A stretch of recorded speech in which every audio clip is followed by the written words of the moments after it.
As someone who went through it about as bad as you can get it, I feel a sense of obligation to educate people as much as I can, or at least to get my story out there. I've always been a pretty active person, love sports. I was playing outdoor softball. We may have gotten a little cavalier there. We were not wearing masks while playing, high-fiving, sharing the same bat. So, I mean, it's easy to look back on those things and kind of beat yourself up because you weren't as careful as you should have been, especially given how bad things got for me.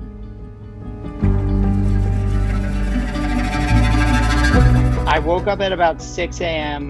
on Monday, November 2nd, and I felt achy, I felt chills, I felt basically flu-like symptoms.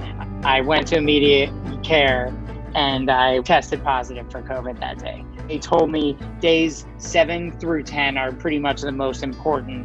It's either gonna break and you're gonna start feeling better, or it's gonna get much worse. Then I woke up on November 10th and I couldn't get my pulse ox over 80. I couldn't do anything really at that time. I walked to the kitchen and I had to sit on the ground in the kitchen. I was really sucking for air. I was just trying to be as calm as possible, and his demeanor and I could see the fear in his eyes. I was like, relax, man, it's gonna be okay. I am the older brother, yeah.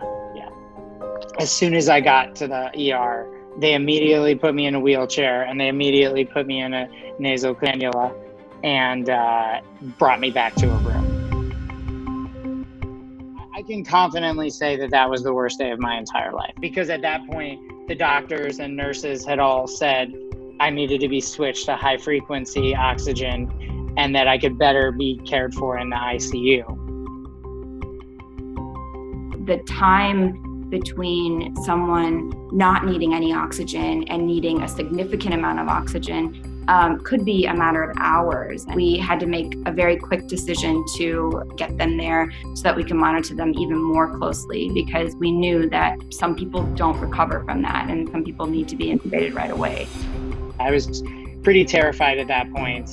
My parents actually got in a car from St. Louis and drove to Chicago, even though they couldn't see me. They just wanted to be close. I was thinking a lot about my brother and my sister-in-law and how she's pregnant, and just being around for my nephew. That really hit home that day. It becomes very human, right? It becomes very much about your family and not just about you, and it becomes about the people that you care about. So all told, I was in the hospital for 8 days and 7 nights.